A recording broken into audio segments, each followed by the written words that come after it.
lifetime only a 125 hitter off Justin Verlander.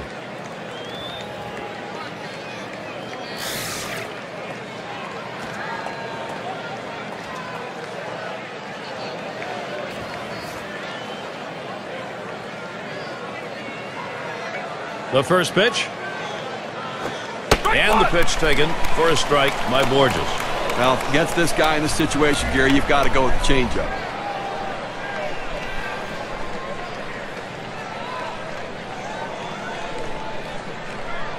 Now Avila sets up.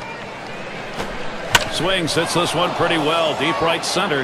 Bosch is there. The dive, and he's got it. What a catch. Had to lay himself out, but he comes away with it. Well, the key isn't the catch at the end. The key is first step. He got a great jump on it, and that's what allowed him to run it down.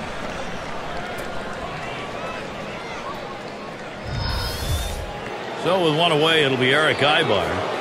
Flew out last time.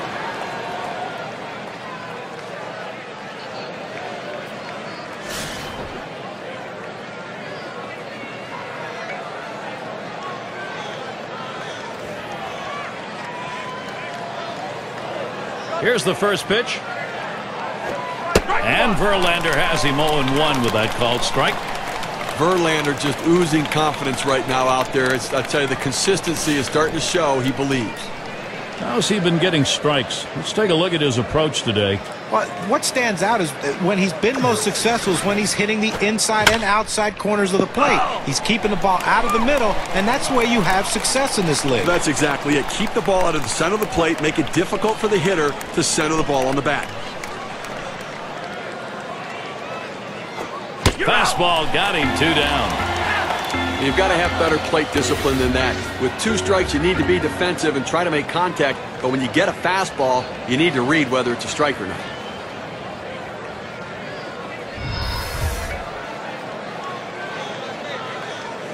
Two outs in the box.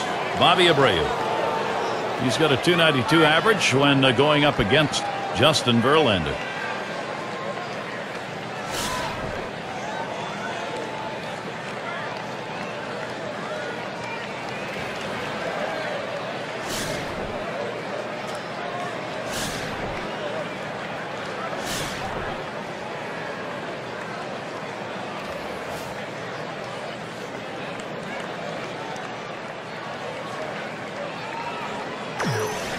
Here's the delivery. Outside as Abreu takes it for a ball. How's he using the strike zone to his advantage? Here's a quick look at how he's been mixing locations. One look at inside edge and you can see, compared to what he normally does, he's missed more than his fair share trying to go outside. He's leaving too many pitches up where the hitter can see the ball well or it's out of the zone. He needs to target the bottom half of the zone much more frequently.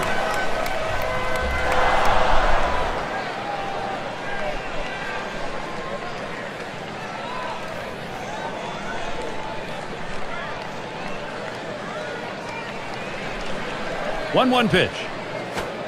1-1 pitch is a circle change that hits the target. 1-2. Well, the changeup right there hit a good spot. You want to keep that down in the zone so even if they swing at it, it stays in the ballpark.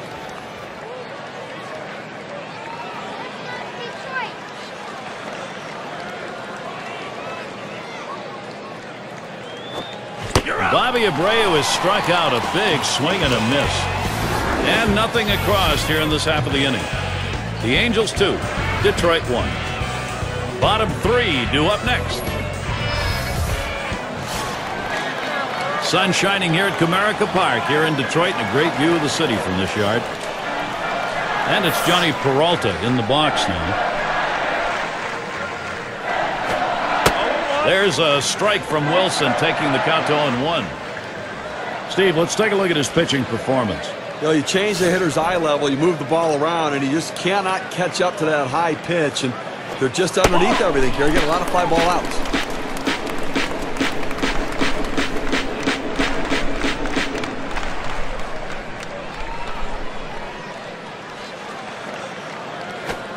Ooh, tough to lay off there, but it's 2-1.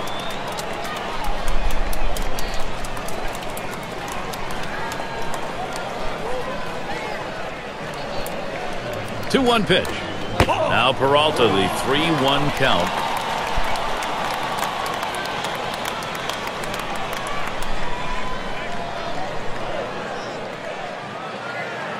He deals.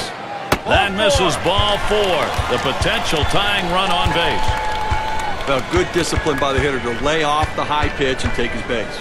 That'll bring Delman Young up. Well, Delman Young has the skill and athleticism to be a superstar. And once he puts it all together, you're going to see him reach that status. He had already driven in 100 runs in his career. I think he has the ability to be a 30-homer guy also. Gary, that walk right there is the tying run in this game. That's not how you want to make the opposition do it. Make them earn it. On the way. Swing and a miss on a ball inside for strike 1. Stevie knows he's really got to pitch now. He's put himself in a situation where he's really brought pressure on himself. These are the type of innings you get really big on you right here. It's about damage control. I know you put the tying run on, but you've got to bear down right here.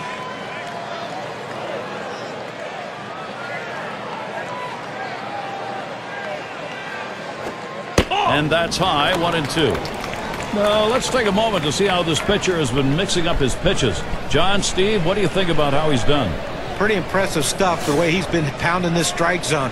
It's an indication of the performance we're seeing from him. You don't have success without good use of mixing location. John, I agree. I think that he's kept hitters off balance. Every once in a while, I don't like the pitch selection, but he's executed that pitch even when it was the wrong one.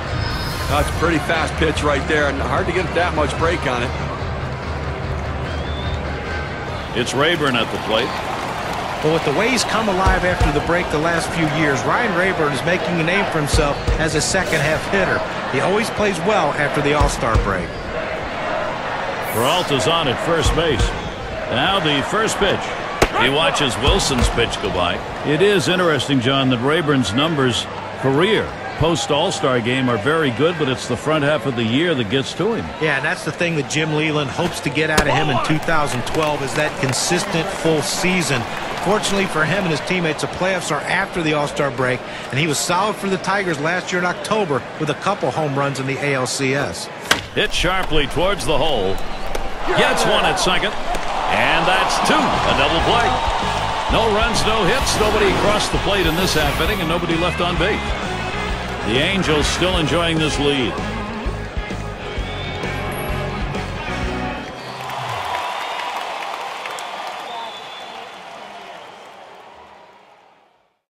Show is here to bring you exclusive coverage of Major League Baseball.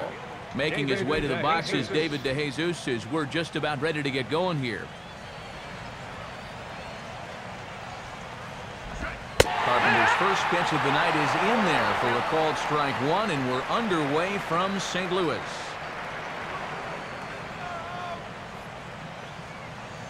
First pitch, 7-0. Carpenter ready, the 0-1.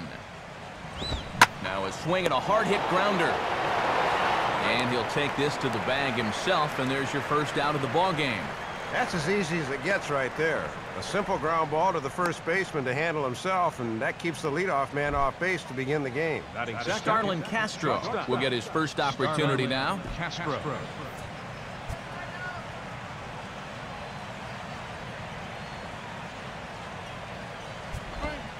And this one's nowhere close as that bounces to the plate for ball 1.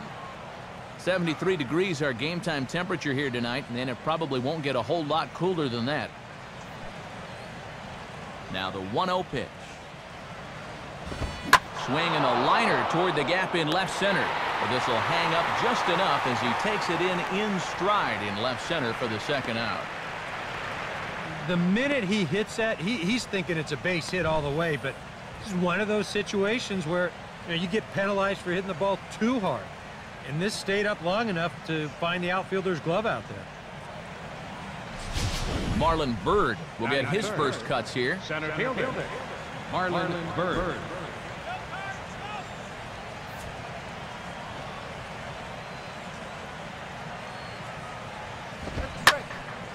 And this is hit hard to the right side. Foul.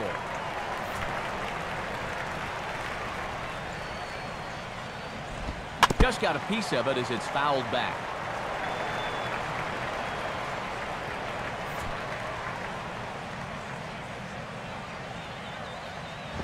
And this is fought off at the plate as it's chopped foul. Bases are empty here with 2 men out. Ball sent on the ground here for Berkman at first base. And he'll step on the bag himself, and the inning is over.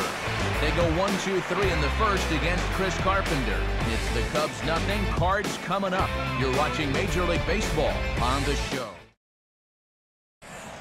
And the starting lineup for the Cardinals will look like this. Brought to us once again by State Farm.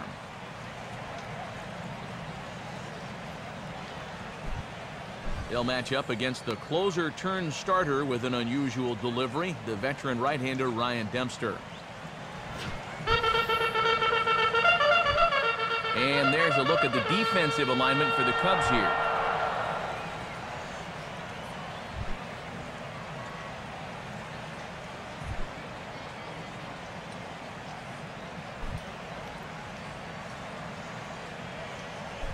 Into the box now is the shortstop Rafael for call as he'll lead things off in the home half of inning number 1.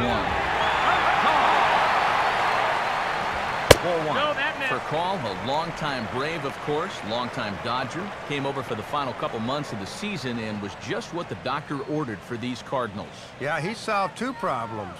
One was the need for an everyday shortstop, and the other was the search for a leadoff hitter. And without him, I'm not sure these guys even make the postseason, much less win at all.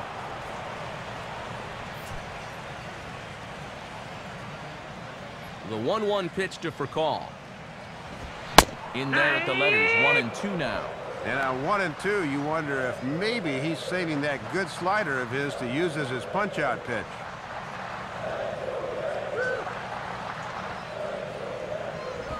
Here's a ball hit foul down the third base line, so they'll try it again.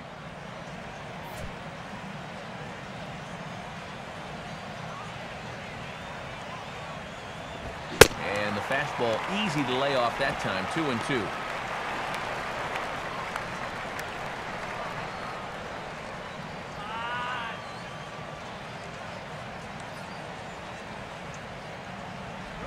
On the ground towards second. Throws in time, and that's out number 1.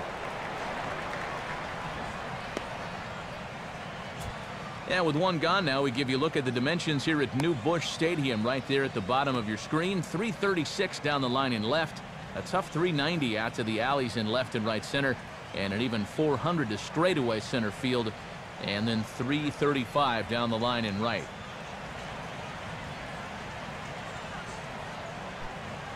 Carlos Beltran steps in now.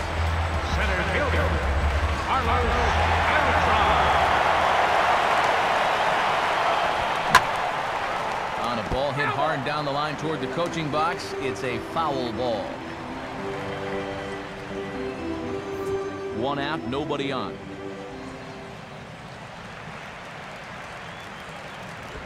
And that's inside off the plate with the fastball. It's 1-1.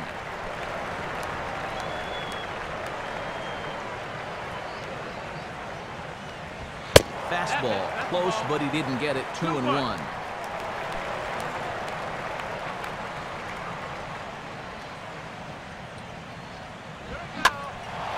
And that's swung on and fouled straight back.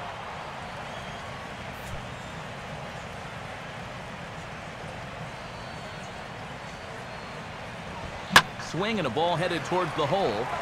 And a good effort on the dive that time, but this will get by him for a base hit. Yeah, a 1-out base runner here in the bottom of the first. Now you've got the 3, 4, 5 guys coming up. Let's see if they can turn this into the first run of the ball game.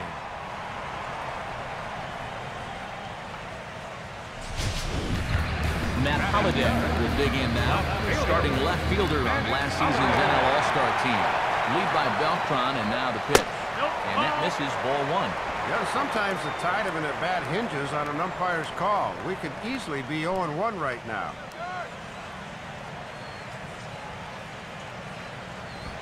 This one's a strike. It's 1-1.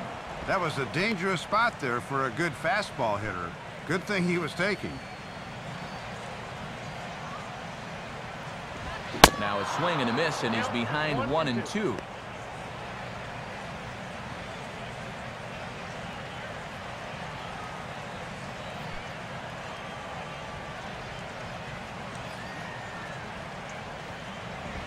On Holiday can't come up with that one as he swings and misses for the second out of the inning.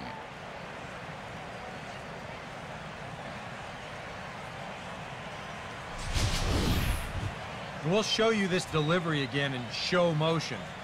I mean, this is a big guy out there, and he relies on throwing a good, hard fastball. So he's got to have everything in perfect alignment to get those few extra miles per hour. And that's part of what makes him such a good pitcher.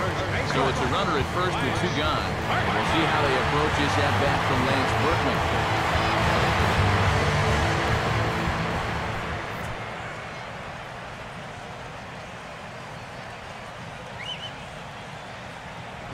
Now a check swing, but it's strike 1 anyway, says the home plate umpire.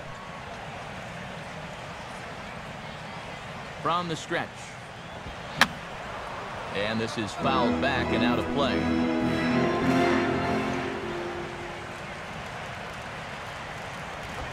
Now a fastball as this is hit fairly well out toward left center. And Soriano will make the catch, and the inning is over. Redbirds are turned away in the first. We're on to the second from St. Louis. Scoreless on the show.